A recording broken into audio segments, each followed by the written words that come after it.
Demeter našiel sa ako predjazdecká jednička predsa len. Časovia je pripravená na štart Ľudovita Matúšku, výrok z DOCC.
Pohára do 2000 cm3 objemu motora. Blahoželáme. Skupina NP2. Peťo, predstav toto svoje autíčko, túto formulu Škoda, lebo myslím, že 90% divákov je mladších ako tvoj stroj. No, veľa ľudí ma presviečalo, že som si to vyrobil doma, ale nie je to vôbec tak. Toto auto je prvá formula vyrobená v Megalexe. To má dobrý rodokmeň a má výrobné číslo 16. A jedno jediné, čo ma mrzí, že za 8 rokov, čo sa na ňa vozí, ešte nikto na Slovensku nepovedal, aj ja mám takú. Že si frajer. Tak neviem, či som frajer, v Čechách je veľa takých pôvodných, nepôvodných. Máte absolútne víťazstvo. Áno, tak to je. No, ty si fakt stručný dnes. Nevytlačím viac z teba, ďakujem. A máme tu Dodiho Bereša, prosím ťa. Nebudeme hovoriť po anglicky, ako si hovoril minulý týždeň po Polsku, budeme hovoriť po slovensky. Dnes si to zase absolútne vyhral. Gratulujem, potom nebude času. Ako sa ti jazdilo v Božďanoch dnes? Tak pekne neprajem, jazdil som veľmi dobre, ale musím povedať, keď som vyhral Petek absolútne, to, čo ma mrzí, že Igor Gotár má najväčší super odpadol, pretože ten súboj od nám bol nie v sekundách, ale v 10 sekundách, takže je to veľká škoda, ale dúfam, že Gotár opravil to a ten boj bude pokračovať ďalej. Takže ty máš rád, keď Igor trošku potrápi. Poviem úplne, že mňa nebaví baví, ja si myslím, že nikoho nebaví, keď sám sa vozia a vyhráva. Ale je to lepšie, keď je tak boj proste a tak ako ráno vozí, ťaháme sa 10 sekundách. Veľmi dobre, ďakujem, takto to je správny prístup športovca. Som rád, že mám možnosť robiť rozhovor s Dodím Berešom.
mal pán prezident naplánovať návštevu Zvolena, tak sa rozhodol zaradiť do programu aj exkurziu Technickej akadémie a nemohla chýbať naša formula.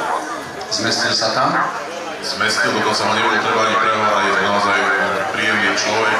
Je pravda, že v tom obleku som mu to nezávidel a ani ja sám možno by som to nezvládol tak jednoducho ako kombinéze, ale zachoval sa chlapsky, zvládol to aj veľa a dokonca aj vonku. Dobre, máte už objednávku z prezidentskej kancelárie na niekoľko kusov, alebo ešte nič? Tak s pánom prezidentom sme zašpásovali, že im možno nejaké takéto osičky okolo pri jeho prezidentskej limuzíne mohli krúžiť, ale je pravda, že v jeho ochránke sú naozaj poriadni chlapi, neviem, že ja som malý, ale predsa len sú väčšie z tej formuly by asi neboli taký rýchly výstrel, ako je zapotreba. Ďakujem, to bol Martin Matuška.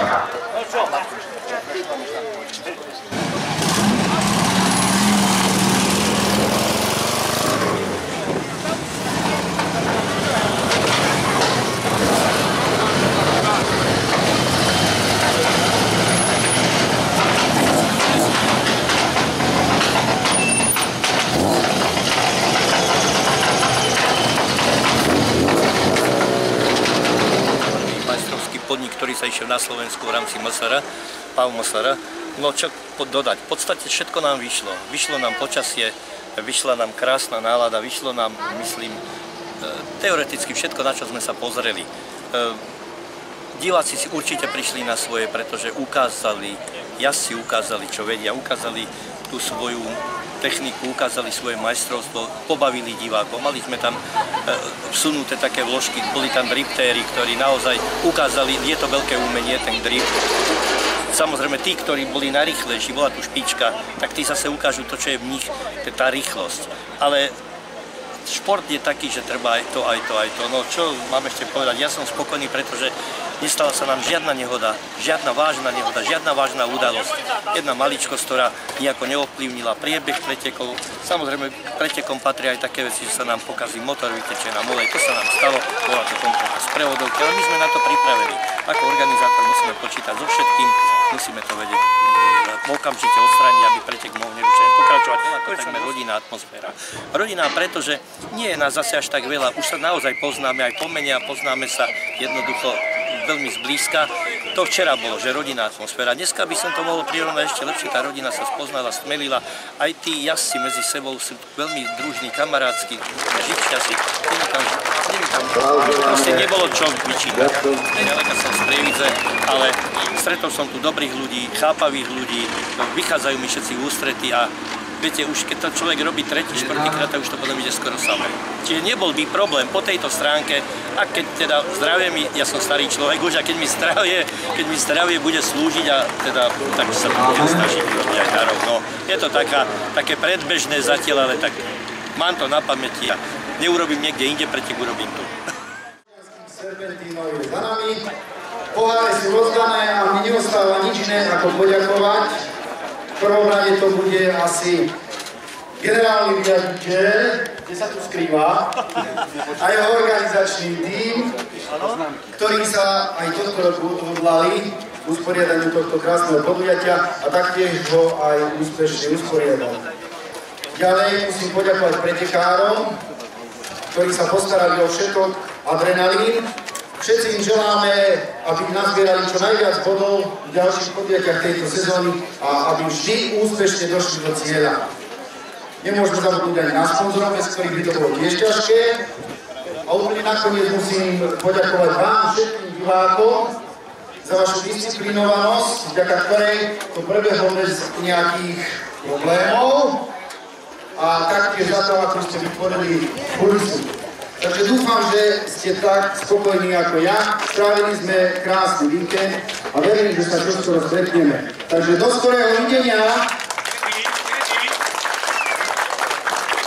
Je to krásne podujatie, ktoré obohacuje nielen život v našej dedine, ale takisto v širokom okolí.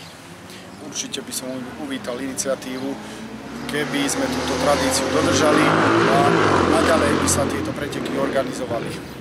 Boli tam zvučné mená, ako Berešovci, sympatie si určite získal pán Drotár, a nie len moje, ale určite aj všetkých divákov.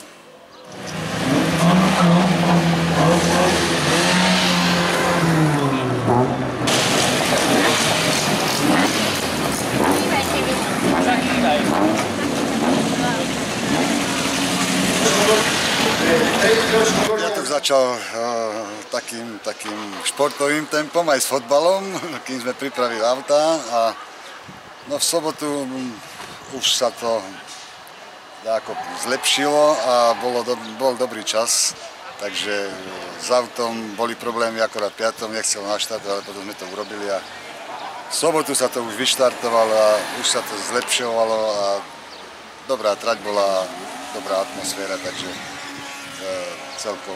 celý deň prešiel dobre.